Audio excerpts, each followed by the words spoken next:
We have with us today a very eminent speaker, Dr. Manoj Behera, and also Dr. Riyam Traipuria. And on behalf of this Alumni Association, I welcome both of them, and I believe that their speech will enlighten us with a huge knowledge regarding the topic to be discussed right now.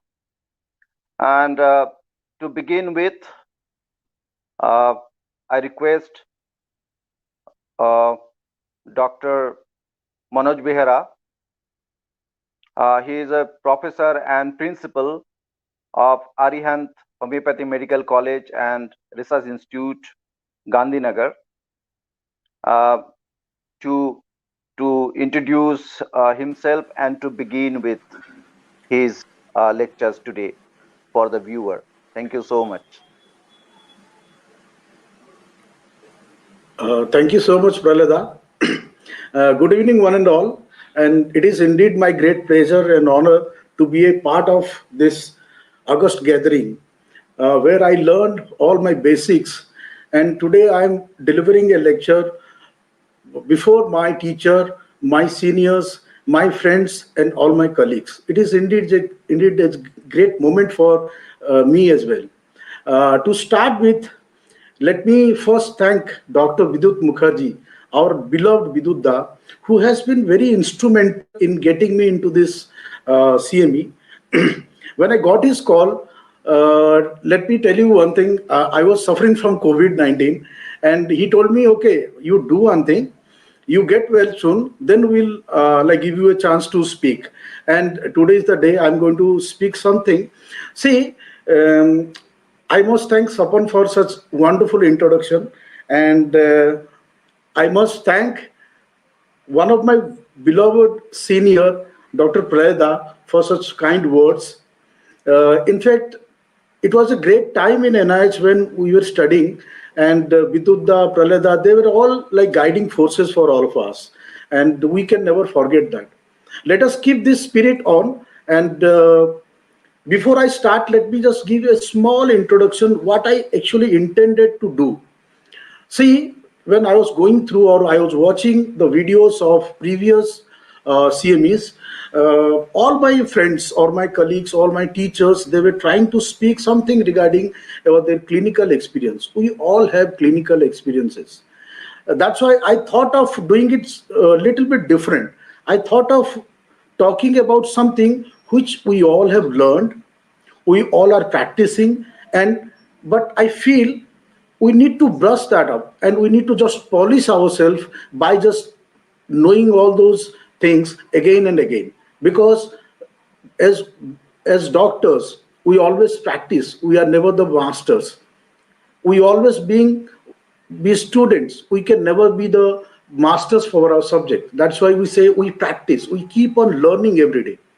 So uh, uh, I would request Arka to just. So what I have tried to do, I have just prepared some slides that will talk about the clinical science that we use in our daily practice, in our teachings, and we need to know them and need to understand so that we will be able to diagnose our patient properly and so that we can plan our treatment accordingly. So I'll request Arka to just show my slides or my presentation. Arka, can you hear me? Yes, just open your slides, sir. Just click on the PPT, sir. So I'll click on the PPT. Yes, sir. So for that I have to minimize Minimize this, the, na? yes, sir. Yes, sir. Okay, Minimize okay. this, sir. And now turn on the full screen button. Yes, Is sir. it okay now? Okay. Yes, sir. So dear friends, colleagues, seniors, and my teachers, I'm going to present on eponymous science in medical science. Now, this eponymous science means, let me tell you the meaning of it. Eponymous means when somebody gives the name to any discovery. So I will be talking about those signs that are being named after some scientist, some doctors, or some researcher. So we'll be talking about those signs. See, if you think of medical science, there are almost 250 or more than that clinical science we study or we teach our students. But specially, I have thought of talking about those signs that are given after some stalwart, some scientist or some doctor's name. So let us begin with Aaron's sign. As the slide suggests, it was suggested by Charles Aaron, and you will find this sign in conditions like appendicitis. What this sign suggests? A sensation of pain or distress in the epigastric or peak cordial region when you apply pressure at the McBurney's point. Now, when you are applying pressure at the McBurney's point, you will feel a sensation of pain or distress in the epigastric region. That suggests a disease called appendicitis. Now, let us move on to the next sign. I'll try to just cover all those signs, not 253 signs. I have taken only 30 to 40 signs to be discussed today. The next one is Addison's sign. It was suggested by Alfred Washington Addison. This sign suggests thoracic outlet syndrome.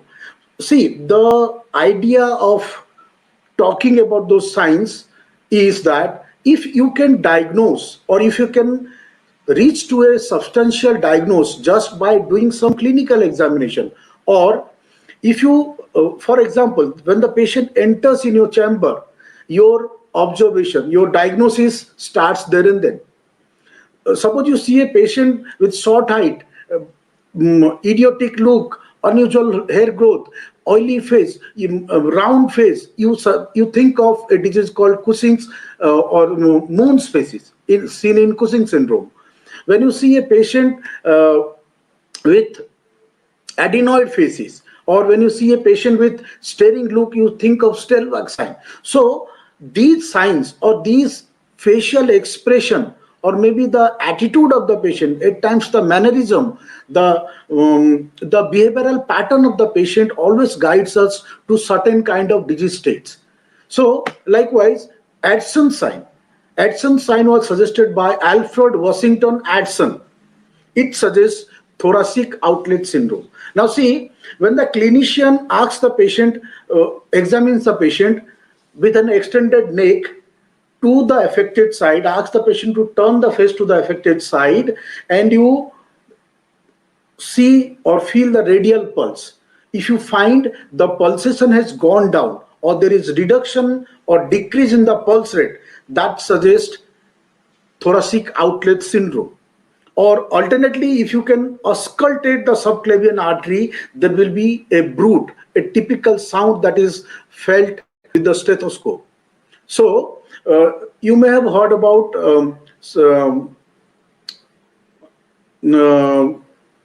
cervical rib. The other condition is cervical rib.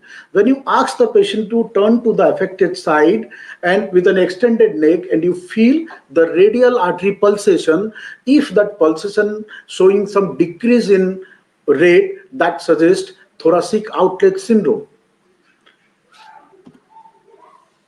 Allen's test. This was suggested by Edgar Van Nuys Allen. This suggests the arterial supply of the hand. Now see, so it was actually described by Allen in 1929.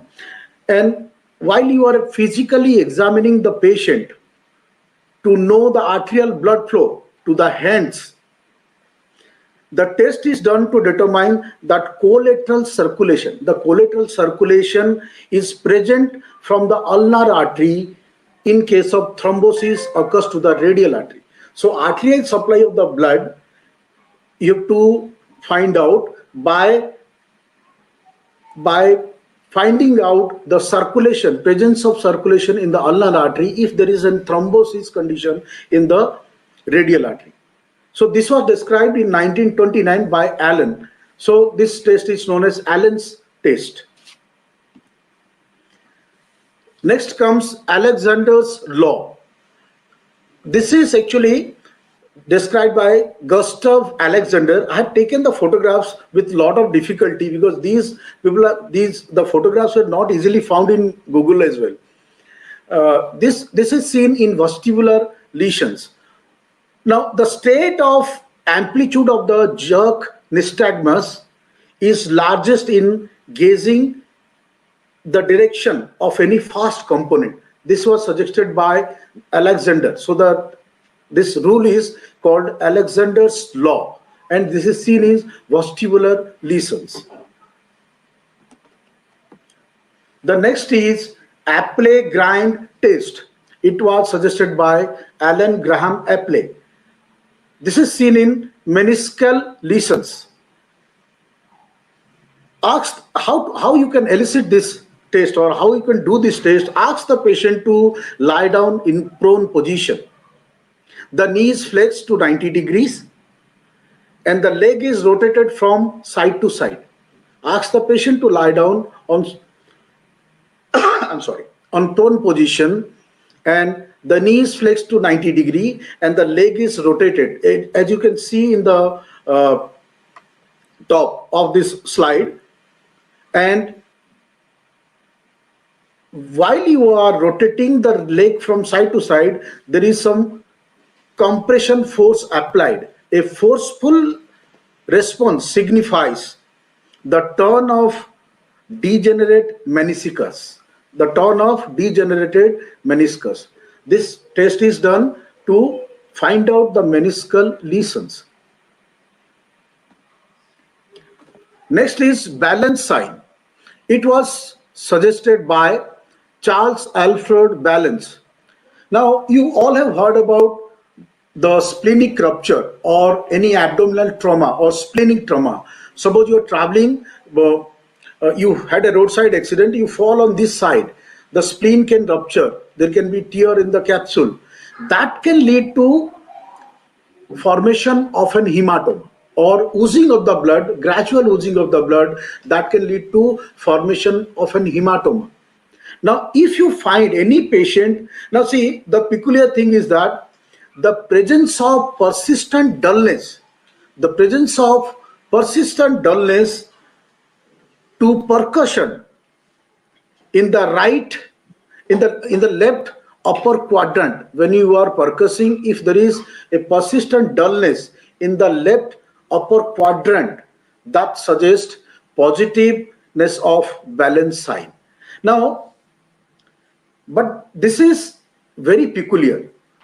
We all know that any pathology just below the diaphragm, suppose a person has got a splenic rupture and you are finding a when you are palpating or when you are percussing, or when you are percussing you are finding a dullness, when you are palpating you can consistently feel a mass in the left upper quadrant, that suggests balance sign, and it can be because of abdominal or splenic trauma. But how the patient presents in the clinic or how the patient comes to our clinic, you may find very peculiar. You may find the patient comes to your clinic with holding his right shoulder blade, because any pathology in the peritoneum or below the diaphragm can produce sensitiveness or can produce pain in the corresponding shoulder blade or shoulder joint.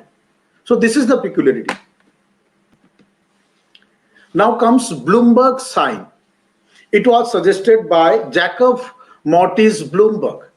This sign is seen in case of peritonitis, or if there is even in appendicitis, you are suspecting for some individual to have appendicitis. When you are applying pressure, the patient has got no expression or the patient feels nothing, but the patient feels pain or there may be change in his expression while you are lifting the pressure.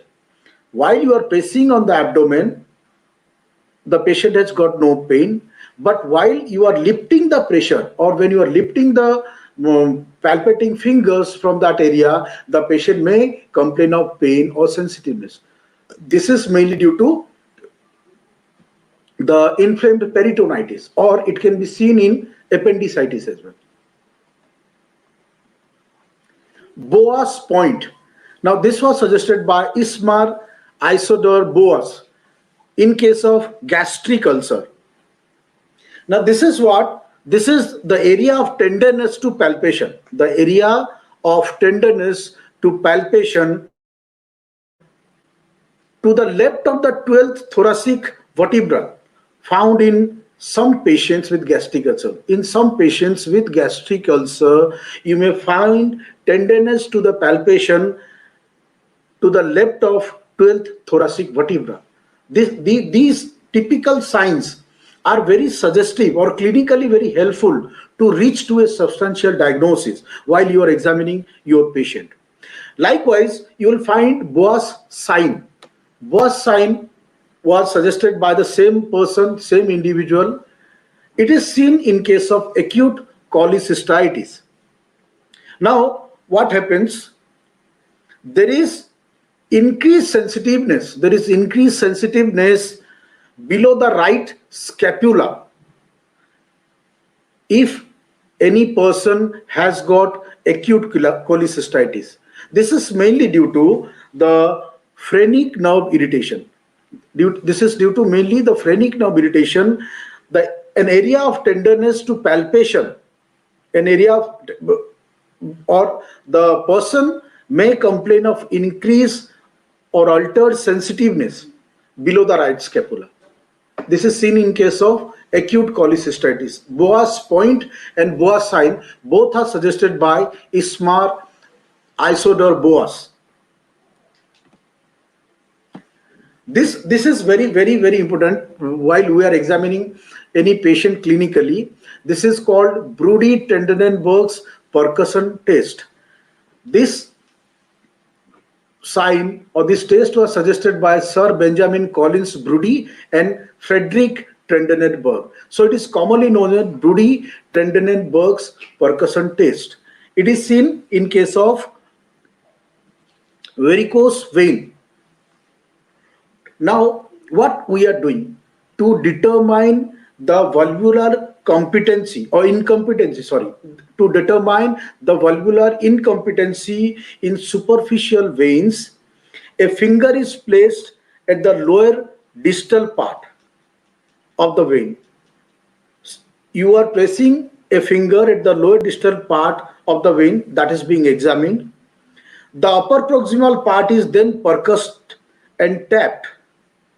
If the impulse is felt at the lower part, while you are percussing the upper proximal part or tapping the upper proximal part, if the impulse is felt at the lower part, it indicates incompetency of that vein. That is seen in case of varicose vein. Let me again explain. To determine the incompetence of in superficial veins, a finger is placed at the lower distal part and the upper proximal part of that vein is tapped. If you feel that impulse, on the lower part, it indicates incompetence of that vein. It may be seen in case of varicose vein. Next comes Budin's sign. This sign was suggested by Pierre Constant Budin. It is seen in case of suppurative mastitis. Now suppose we are mixing pus with milk. You will find a different colored or different textured fluid. So likewise, to determine or to when you think or when you suspect an individual or lady is having mastitis, to differentiate between lymphangitis of the breast and the infections, and the other infections, often bacterial or especially the mastitis. Suppose you want to differentiate between the lymphangitis of the breast and the mastitis of the breast, you have to do this test, Budin's sign. In case of suspected mastitis, to differentiate the lymphangitis of the breast, brown, yellow or bloody traces when milk is mixed with pus. This indicates suppurative mastitis. Burgess test. It was suggested by Leo Berger to find out the peripheral artery diseases. What we do, we ask the patient to lie down. We ask the patient to lie down, and if you can see in the picture, and we start elevating his leg, the suspected part maybe, or the suspected leg you are elevating. What happens after a certain point of time, that limb becomes pale or there is change of color. While you are elevating that limb, that change of color occurs at certain point. That point or that angle created by the elevated limb and the horizontal examination table is known as actually vascular angle or Burgess angle. So Burgess test is, while you are elevating the limb, there may be change of color. Just in which angle the change of color occurs, that suggests about peripheral artery disease. Now, if that change of color occurs below 30 degrees, suppose the individual is lying down, you are elevating his limb, and below 30 degree that change of color of that elevated limb occurs, that suggests the condition or the condition of that person is very severe. Now, if it occurs in after elevation of the limb to 45 degree, it is a moderate stage. And if it occurs after elevating the limb to 60 degree or maybe 90 degree, that means he's little bit okay, or his condition is stable, or the condition is just started. But if that occurs below 30 degree, you can think of the severity of the case. Now, if you ask me, I can discuss few more things related to the now in case of any arterial disease, we first do this to elicit or to know the condition of the vessels or the arteries, especially, or veins. So this is Burgess test. What we do, we elevate the limb and to see the angle created by the elevated limb and the horizontal examination table. That angle or that test suggests us the condition of our vessels or arteries. Caput medusa. It was named after Medusa or Medusa. This suggests portal hypertension.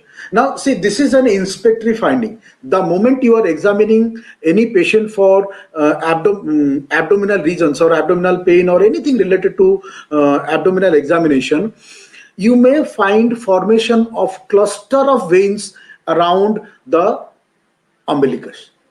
The veins, like you can see the hair of Medusa.